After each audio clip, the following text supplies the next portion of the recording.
So today we are going to do several numerical or a question based on stoichiometry. The question is written on the board. Calculate the amount of water produced by the combustion of 16 gram of methane.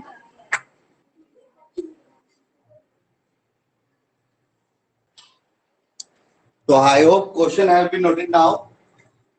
So again, we have to find out the amount of water in grams by consumption of 16 gram of methane. जब भी स्टोइचियोमेट्रिक question आएगा आपको सबसे पहले identify करना है the chemical equation and that to balance chemical equation.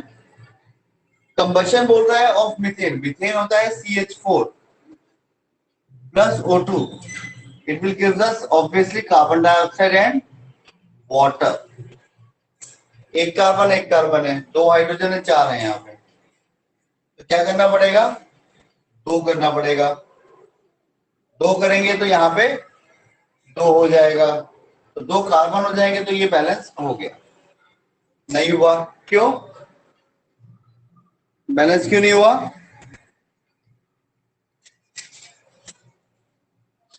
यहां दो नहीं करते हैं. अब बैलेंस हो रहा है.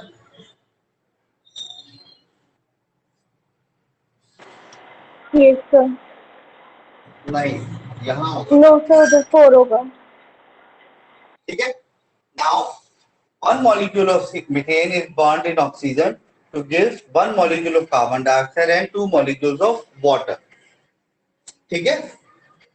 तो हमें क्या क्वांटिटी गिवन है? Yes sir. अब हम यहाँ पे यूनिटी मेथड जैसा हमने लास्ट टाइम भी किया था, इसका मोलिकुलर वेट निकाल लो. मोलिकुलर वेट ऑफ मीथेन मैं डायरेक्टली लिख रहा हूं. That will be 12 plus 4 into 1 which is equal to 16 gram. 16. ठीक है. एंड ये वाटर की बात है तो वाटर में फोकस हो जाओ. यहाँ पे कितना आ रहा है? 2 इंटू 1 प्लस 16 मल्टीप्लाई 2 यानी कि 36 ग्राम्स. अरे तो हो ही गया, क्वेश्चन खत्म ही हो गया. तो एज पर द 16 36 आ गया मोलिकुलर वेट वाटर का यहाँ पे. ठीक है. इस 2 को भी हटा देते हैं थोड़े के लिए. तो ये 18 है. अभी एक मोलिक्यूल का वेट है ये. ठीक. यहाँ लिखना चाहो लिख दो. Molecular weight of CH4 is 16 of H2O is equals to 18. So now 16 gram of CH4 on combustion gives us कितना है? 2 times of 18.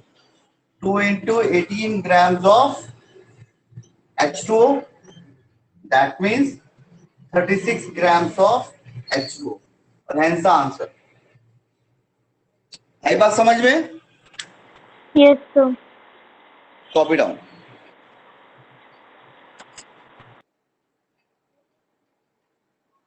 Let's do this question once again.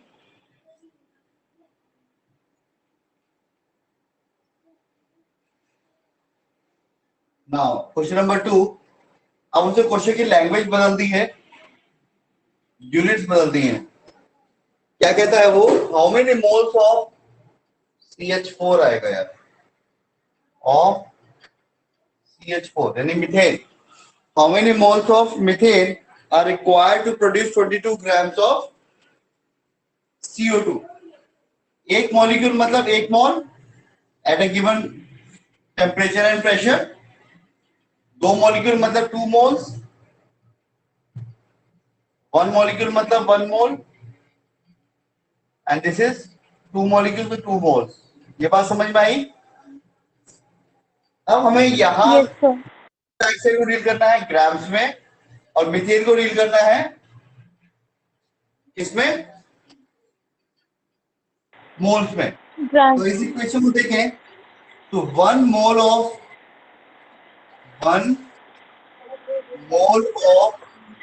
CO2 is produced by 1 mole of methane.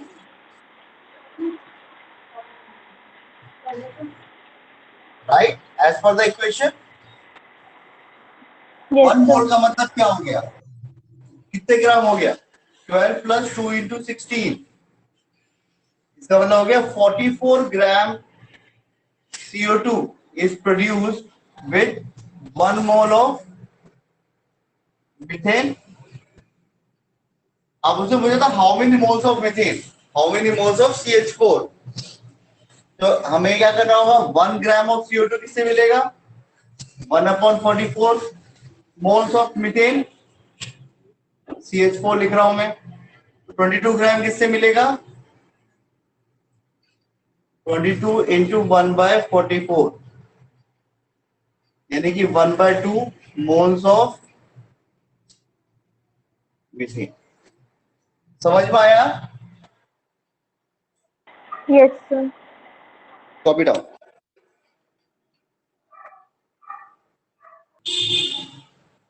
Question कहता है 50 kg of N2 gas and 10 kg of H2 gas are mixed to produce NH3 gas, ammonia. Calculate the amount of NH3 formed. पहले हम इसमें focus करते हैं, फिर limiting agent के बारे में बात करेंगे. तो पहले तो सबसे पहले सबसे बड़ी बात क्या होती है स्टोइचियोमेट्री के अंदर, you have to identify the equation. N2 plus H2 gives NH3. क्योंकि everything is in gaseous state, so this will be a reversible reaction. NH3 break होके N2H2 बनाएगा, N2H2 मिक्स होके NH3 बनाएंगे. ये बात समझ में आई?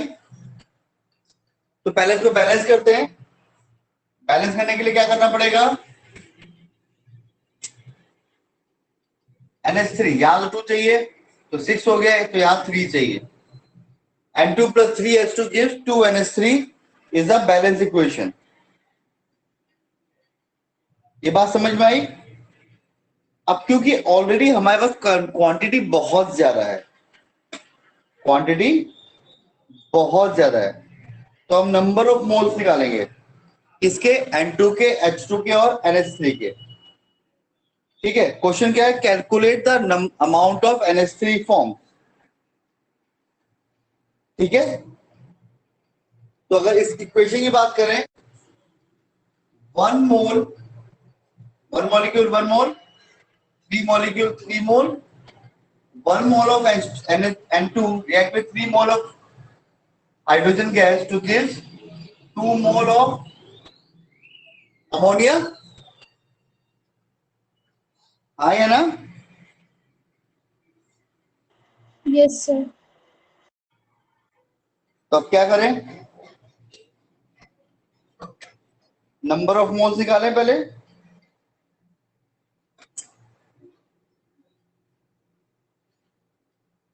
या कैसे करें बोलो. 50 kg of N2,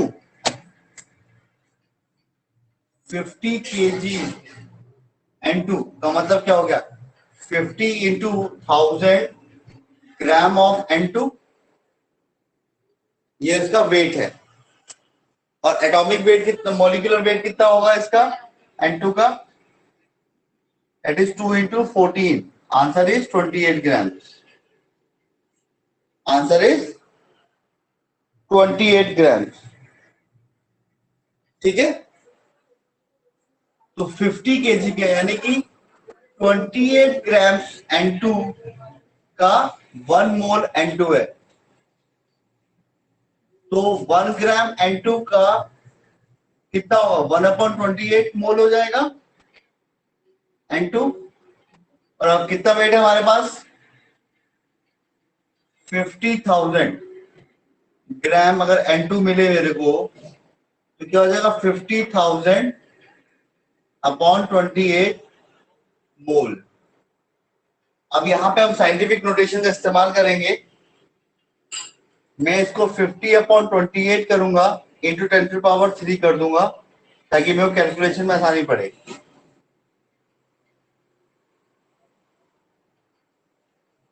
twenty eight 28 बचा 22,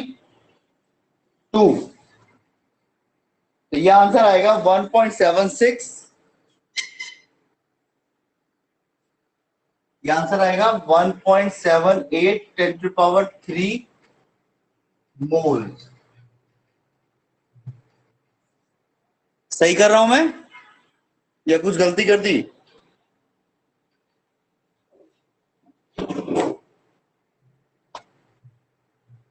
लिख लो उसको यहां तक, मेरे को मिटाना होगा।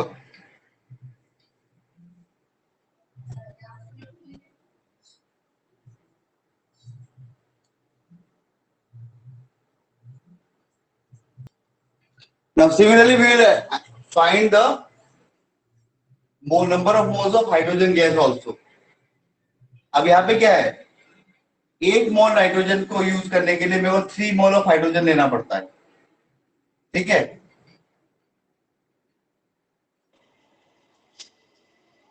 इसका मतलब क्या हो गया, हाइड्रोजन का वेट कितना हो गया, 2 gram H2 equals to 1 mole H2, right. 1 gram H2 equal to 1/2 mole H2। कितने ग्राम है, 10 kg है, दैट मीन्स 10,000 ग्राम H2, यानी 1/2 ऑफ 10,000 मोल। वो हमने कितना किसमें निकाला है, 10⁻³ में निकाला है, तो इसको भी 10⁻³ में रखेंगे, 5,000। तो आंसर आ गया 5 × 10⁻³ मोल। ये आ गया हाइड्रोजन के number of moles for 10 kg of hydrogen. Clear? Yes, sir. Now look at the board and focus yourself. अभी मोल्स आपको समझ में आ गया, बार बार लिखा हुआ है तो हटा रहा हूँ, थोड़ा स्पेस बचेगा मेरे पास। इसको देखो इक्वेशन, 1 मोल नाइट्रोजन को खपाने के लिए 3 मोल हाइड्रोजन चाहिए, तब जाके हमें ये मिलता है। यानी कि अगर ध्यान से देखें,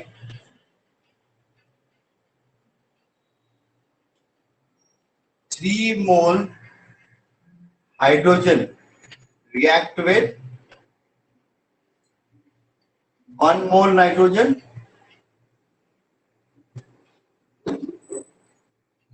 हमारे पास कितना है, हमारे पास कितना है, 5 × 10⁻³ मोल्स ऑफ हाइड्रोजन, राइट और रॉन्ग? Yes, sir. अब इसी को अगर मैं उल्टा लिखूं, अगर 1 mole of N2 require 3 mole H2, तो हमारे टोटल मोल्स कितने हैं, 50 kg ऑफ N2 के अंदर। चेक करो, जल्दी से बताओ। 1.78 मोल of N2 require 3 × 1.78 mole H2, तो कितना आएगा चेक करो, 3 × 24, 3 × 21, 2, ठीक है, 3 × 21 23 हो गया, 2 बचा, 3 × 3 5।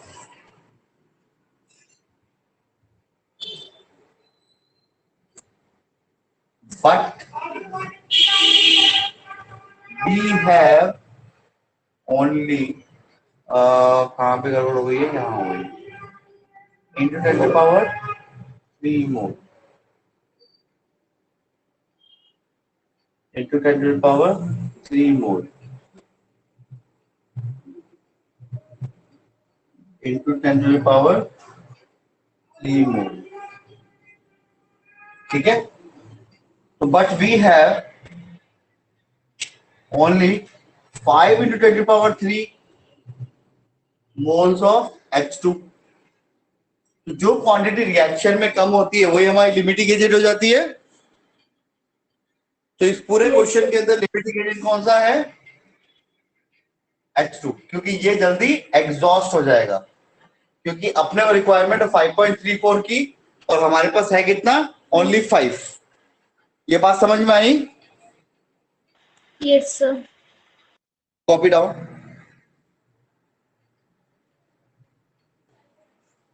Now, to answer this question, find the amount of NH3 form. हमारा लिमिटिंग एजेंट कितना है? कौन है? H2. तो मतलब NH3 कितना प्रोड्यूस होगा वो किस पे डिपेंड कर रहा है? क्वांटिटी ऑफ H2 पे. तो we will frame our equation like that only. 3 moles of H2 produce 2 moles of NH3, right? 1 mole of H2 produce 2/3 moles of NH3. हमारे पास कितने मोल H2 है? 5 into 10⁻³ मोल H2 है.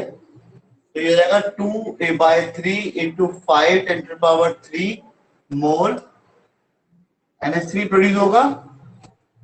इसे काटेंगे पीटेंगे 0.6 होता है. 0.66 into 5 10⁻³ is equals to 5 से 33. 3.33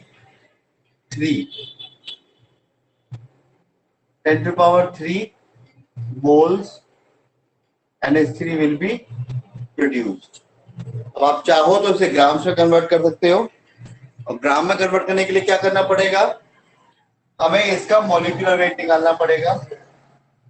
मॉलिक्यूलर वेट कितना होता है NH3 का?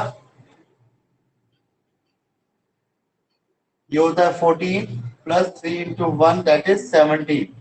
कितने हैं कितने मॉलिक्यूल हो गया? इतना क्या तक समझ में आया? Yes, sir. ठीक है. तो आप क्या करोगे? यहीं पे ये नंबर ऑफ मोल्स है, इसको इसके मॉलिक्यूलर वेट से मल्टीप्लाई कर दोगे. तो 3.30 10⁻³ into 17 ग्राम, क्योंकि अभी हम ग्राम से काम कर रहे हैं. कितना आएगा? इसे सॉल्व करोगे इट विल कम अप्रोक्सीमेटली 56. ये आएगा अप्रोक्सीमेटली 56 into 10⁻³ ग्राम अप्रोक्सीमेटली. हम लिख सकते हैं 56 kg of NH3 will be produce. ये बात समझ में आई? It's a very important question on a conceptual ground as well as from examination point of view. समझ में आया? Yes, sir.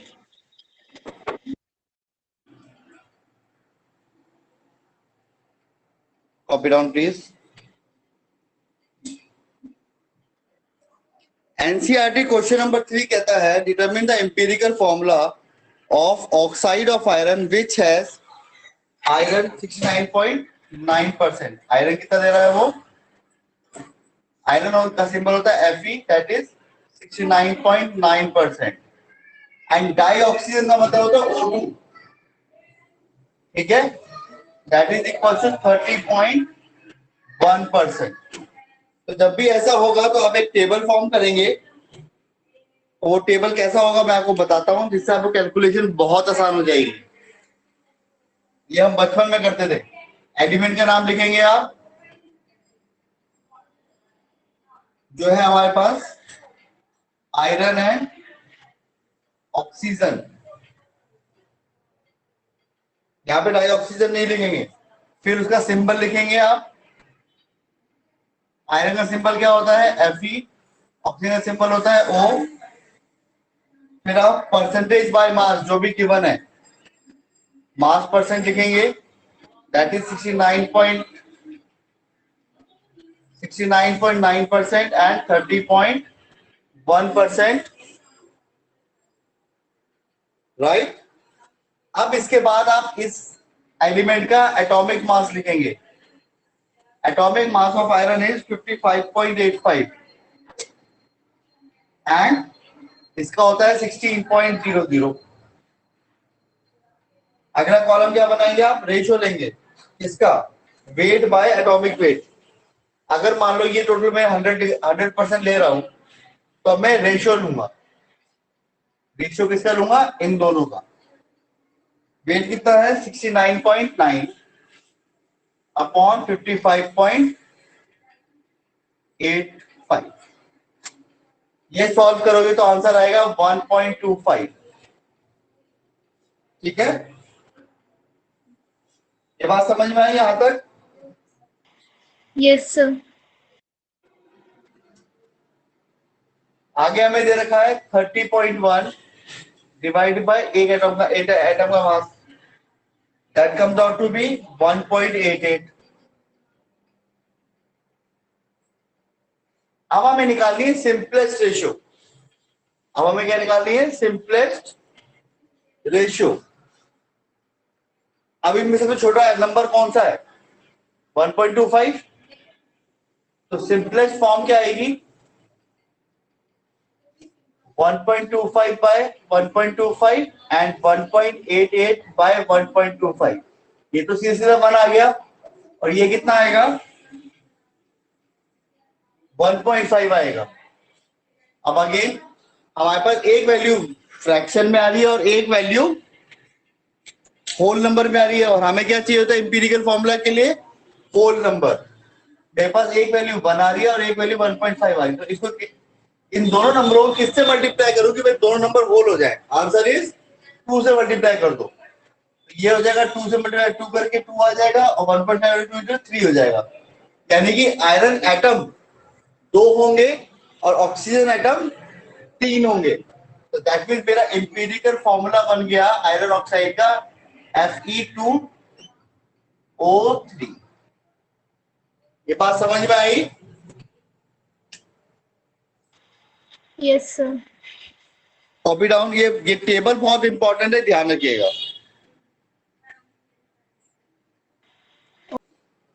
Now question number 4. It states that calculate the amount of carbon dioxide that could be produced.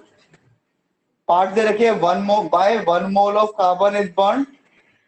1 mole of carbon is burnt in 16 gram of dioxygen. वो सब बात की बातें है। पहले तो कार्बन डाइऑक्साइड बन रहा है, तो कैसे बनेगा? सबसे पहला काम क्या होता है स्टोइकियोमेट्री में? Equation C plus O2 gives CO2। अब इसको यहां से अगर ध्यान से देखो, ये 1 मोल ऑफ कार्बन है, ये 1 मोल ऑफ ऑक्सीजन मॉलिक्यूल है, और ये 1 mole of carbon dioxide molecule है। ये बात समझ में आती है हमें? Yes, sir. अब उसे पहला पार्ट बोला है amount of carbon dioxide produce when 1 mole of carbon is burn. Answer is there. 1 mole of carbon gives 1 mole of CO2। खत्म। आई बात समझ में? Yes, sir. अच्छा, अब वो बोलता है 1 mole of carbon is burned in 16 gram of dioxygen. 16 gram of dioxygen. 1 mole of carbon is burned in 16 gram of dioxygen.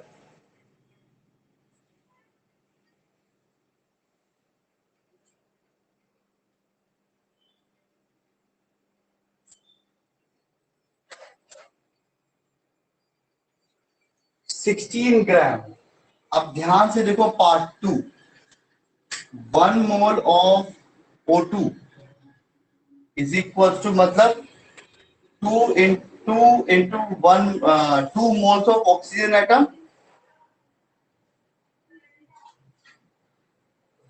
या छोड़ देते हैं 1 मोल ऑफ O2 का मॉलिक्यूलर वेट क्या होगा? Molecular weight of O2 will be 2 into 16, that is 32 grams। हाँ है ना? Yes, sir. है ना? तो अभी तो क्वेश्चन में क्या दिया है मेरे को? 1 mole of carbon is burn in 16 gram of dioxygen. ठीक है? Yes, sir. 32 gram of O2 required to give carbon का एटॉमिक वेट कितना होता है? नहीं, carbon dioxide 44 gram of CO2, carbon dioxide का मॉलिक्यूलर वेट 44 होगा, मेरे पास कितना है 60, तो 1 ग्राम O2 will give 44/32 CO2, तो कितना ग्राम है? 16 gram of O2 will give 44/32 into 16 gram of CO2. This means ये काटेंगे पीटेंगे तो 22 gram of CO2 will produce. अब कहोगे सर उसने तो 1 मोल कहा था, किसका 1 मोल कहा था? कार्बन का 1 मोल कहा था। और भाई कार्बन का क्या करेगा जब ऑक्सीजन ही नहीं है, तो ऑक्सीजन कम है तो कार्बन डाइऑक्साइड भी कम होगी, क्योंकि डाइऑक्साइड हमारा यहाँ पे क्या है? लिमिटिंग एजेंट है, वो जल्दी एग्जॉस्ट हो गया। हमें कितनी ऑक्सीजन चाहिए थी? 32 ग्राम, हमें मिली कितनी? 16 ग्राम, तो ऑब्वियसली ना वो जल्दी खत्म हो जाएगा। Yes, sir. ठीक है। अच्छा, थर्ड है 2 mole of carbon are burned in 16 dioxygen. Again ये भी प्रॉब्लम है। Third part,